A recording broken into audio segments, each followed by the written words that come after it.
wife, I'm not going to be a fan of that guy. Yeah. But the guy who walks around in a fedora Loudmouth with chain loose pants, wallet Miz. I'm thinking, yo, that's my style. I rocked a chain wallet up to like 4 years ago. I'm proud of that fact. But you know what? That's what I mean. Me, I'm the everyman guy. Other than Triple H, my favorites, past or present, Mick Foley. Yeah. Kevin Owens. Love the big man who's got the agility. Yeah. Miz.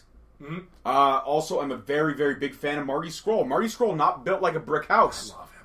He's great. Oh, the villain? Amazing.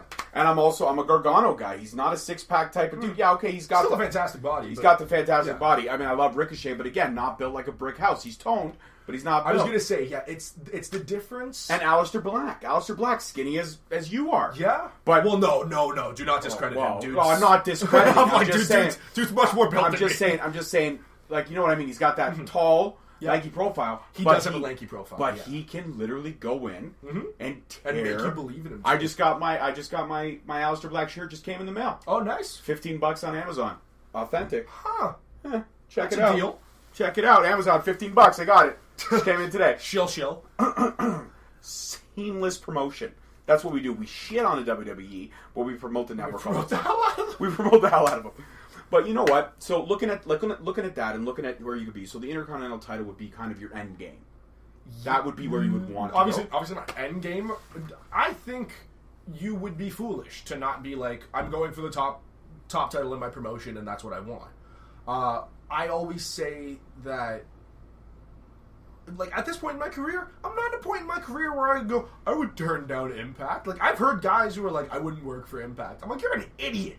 You are an idiot to say you want to not work for Impact. Yeah, it's like, if you want to make a living doing this, work where the contract if a place is going to give you a living doing this, you're not, especially the guys that I am training with. I'm not saying, someone like Ricochet saying, I'd prefer to go to WWE than Impact. Sure, go ahead. Say what you want. You're way past me. But guys who are training, who are like, I wouldn't go to Impact, I'm like, Jesus Christ, I really hope you knock that mentality out of your system real quick.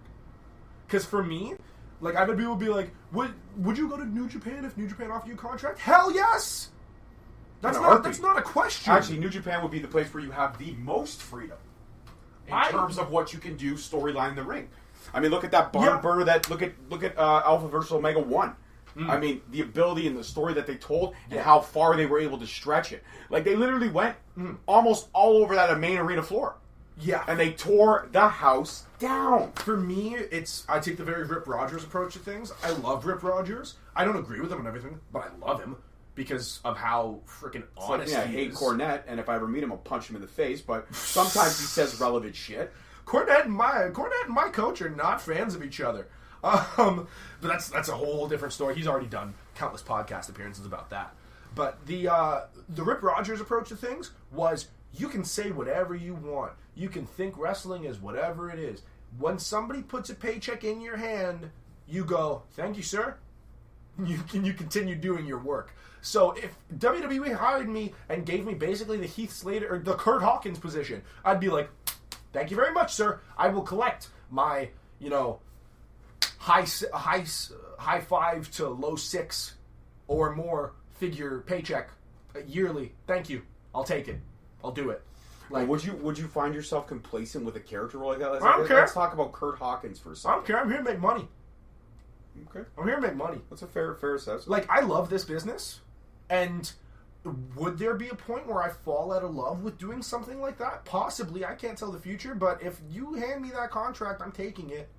No questions asked, I'm taking it. They have people now... And whatever they want to do with your character... I don't care. You would do it. I really do not care. Fair enough. One of the gimmicks I thought was the most tackily done that I personally would never want to do unless I was being paid like a decent amount of money is Orlando Jordan's gimmick from TNA. Would I do it if they were going to do it? I think it would be tasteless. I don't think they would ever do it anymore, especially with how much involved they are with GLAAD now. I would never think that they would do it. But if they wanted me to do it, thank you, sir. Is my check cleared? Thanks. I'm in. Like, the amount of people who it's like, you wouldn't be happy with a WWE Championship. I see Anthony. I see the career he built with that WWE Championship. Anthony told me probably about 6 months ago, he's like, if you could look good at 204, you know how freaking wild that would be to have a 6'5" cruiserweight? And he's like, that could be a selling point. Hornet telling me now that it's like, if you could get to that level of agility, that would be a selling point. It doesn't matter to me, man. I'm doing what I love. I'm going out there, I'm working matches, I'm doing what I love. Family is supportive? Family is very supportive. Always has been supportive? Always. My mom was always... My mom is a mom. She's going to be worried. I say that my mom was very similar to The Rock's girlfriend when... Which one? Danny Garcia. Okay. He has an excerpt in his book where he talks about he was working a match and he took a back body drop and he sold it really well, and Danny Garcia started running down the steps being like, nah, he's legitimately hurt. And it's like, my mom still winces at certain shots I take. I took a chop that left a handprint on my chest for 2 days. My mom was like, God damn it, like, why? Like, I love you, but like, damn, it's hard to watch sometimes. Through this. Do you ever feel like, I mean, still being young, very young in this business, do you ever feel like, you always hear wrestlers kind of talking about that window. Like, if you don't reach kind of that major peak by the time you're in your 30s, the clock is legitimately ticking. Do you ever feel like, just because your clock just kind of started in this business, really, if you think about it, you're only 21. Do you ever think, man, like, do you ever set those limits and those goals for yourself? Like, I gotta be there by I'm 30, or I'm never gonna be there. I fear it daily. You do, because there's always that underlying fear of, what if I've invested this amount of time for nothing? And it wasn't until this year that I came to the point where I was like, am I doing this? Am I working this monthly?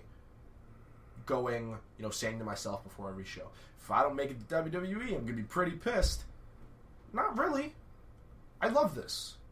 I don't need WWE. I don't need to hit 40 years old and have this and be retired because I made a living off of wrestling. I would love to. And that, it's not to say that it's like I'm not striving for that, or that I'm complacent just being like a weekend warrior or a hobbyist wrestler, because I'm not. I want to get way past that. But I am very much of the mindset of everything in life, there's nothing you can do about it now. And if it comes to a point where I'm 40 and my body's beat to hell because I did it on the indies for 20 years, there's nothing I can do about it now. There would be no regrets for you. I did what I loved. There's nothing I can do about it now. It's a good mentality to have at such a young age. I'll give you that. And for me, it's out of a point of sanity. It's out of a point of my personal sanity to be able to be like, do not kill yourself for this. Like, don't... And physically, you're going to be killing yourself for this. Don't do stupid hardcore spots that are going to get you killed if you're not getting paid ridiculous amounts of money. I was hoping to break in tomorrow. I was going to put myself through a table. Jump from a scaffolding and put yourself through a table. No, for me, it's like, I mentally do not kill yourself over this. Mentally, acknowledge that you are doing what you love, and if you don't make it, you better have a good time. And I am having a fantastic time. So, well, you got a good head on your shoulders, and you got a good trainer. And I know from just listening to you talk how passionate you are about the business. I have yet to see you wrestle. So next show you're at, count us in. We're going to come down. It's funny.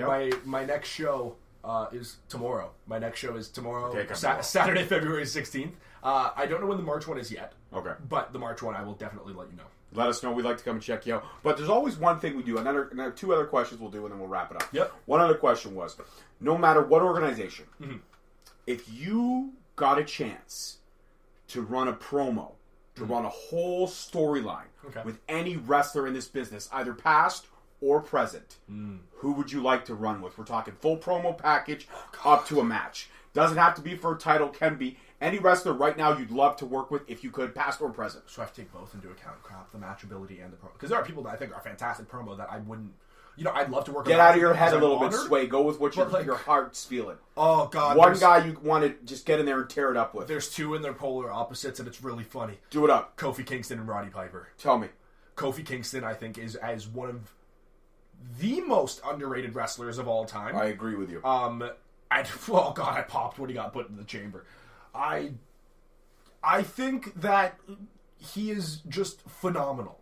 the amount of time he has put in, the amount of versatility he has, the fact that he, just like Chris Jericho, has reinvented himself so many times to be able to stay relevant, going from, Jamaican, remember Jamaican SOS. accent, ECW. SOS.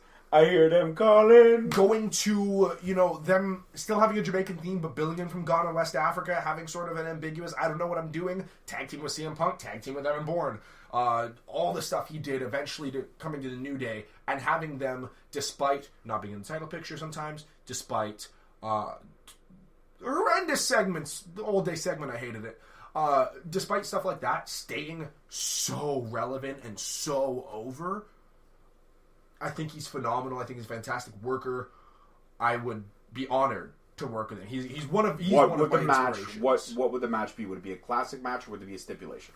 Oh, Lord. I think it would be doing him a disservice to not put him in something like a ladder match. Everybody raves about his Rumble appearances. His Money in the Bank appearances are just... God, I love them. Stuff like using the ladders as stilts. Much like Shelton. Shelton had some great Money in the Bank Shelton was the original Money in the Bank highlight reel. And that is something I don't think will ever be taken away from him. Because Kofi kind of did it, but then Kofi moved into the Rumble territory, and that was his spot.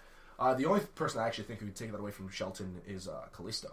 Because Kalisto has had some big ladder match spots. Yeah, but he also did the promo where he said he's going to go out there and do a crazy lucha thing. Good lucha thing? I don't care. I pop for it every time I hear it. So, Roddy Piper, tell me how that would work. Best mic worker in history, in my opinion, because I've never felt so strongly about a promo as to when Roddy Piper cut it. Don't blow the I smoke wasn't even in my face. I wasn't even alive when he was relevant. Like, super relevant, like early WrestleManias.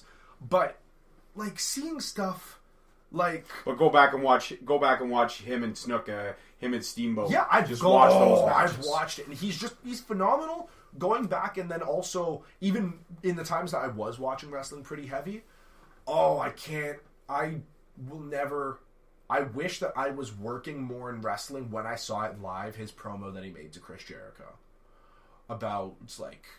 This isn't, this isn't for the money. This because we love this, because we love what we do. Like, that promo, I love it to this day. Reddit keeps throwing it back in my face. I'm like, stop it, I will cry. Fantastic. Just overall fantastic. Honorable mention, obviously, to Shawn Michaels, because... I really thought that was going to be one of the only names reason he isn't is because I think he'd outshine the hell out of me. Well, not now with the one eye that always looks a little bit too far to the right. Nobody notices. I also think Becky Lynch has a lazy eye, and nobody has pointed it out like they point out Shawn Michaels. I just point out Shawn Michaels' eye because I'm like, I always make fun of we used to have another co-host on the show. We used to call her the voice of reason, Michelle Vergio. She's awesome. She's one hell of a wrestling fan, and she was hardcore Shawn Michaels. And every time she would bring up a Shawn Michaels moment, I would just shoot back with, all right, relax with the one-eyed Willie shit. Oh, wow. Because I would just say, just put a patch on it, Sean.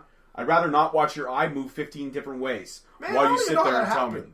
I know how it happened. One too many. Actually, you know what was funny, though? When he was fighting in the Crown Jewel match, he got kicked into the bottom turnbuckle, and I swear for a split second it went straight. And then he got kicked again, and it went right back. So, I don't know. I'm a cold-hearted bastard, I am. And also, the other question would be, if you... I like to play word association, if you will. Oh, sure. So I'm going to throw out some names. Mm-hmm. Any brand I choose. And you're going to give me the first thing that pops in your head. We'll do 10 names. And just give me the one word, we're going to move on. Yep. No explanation needed. Ready? Kenny Omega. Body. Cody Rhodes. Mind. Just fantastic mind. Shinsuke Nakamura. Entrances. Jesus Christ, his Wrestle Kingdom entrances. That was my first impression of him. Was those. And I was like, one of my favorite tag teams. Yeah. Right now. The Revival. Underrated. Thank you. So underrated. Steve, the Animal Mitchell, listen to this. We got the Revival episode dropping the week after this one. Oh, so my check God. that one. We actually called it hashtag explicit, the Revival. Because we actually, Steve and I got into a very heated, passionate discussion. Yeah. Because I'm one of those guys who have respected the Revival since the NXT days. Yeah. All right, so that's 4. All right, 5. Here we go. Ready? Mm-hmm. Becky Lynch.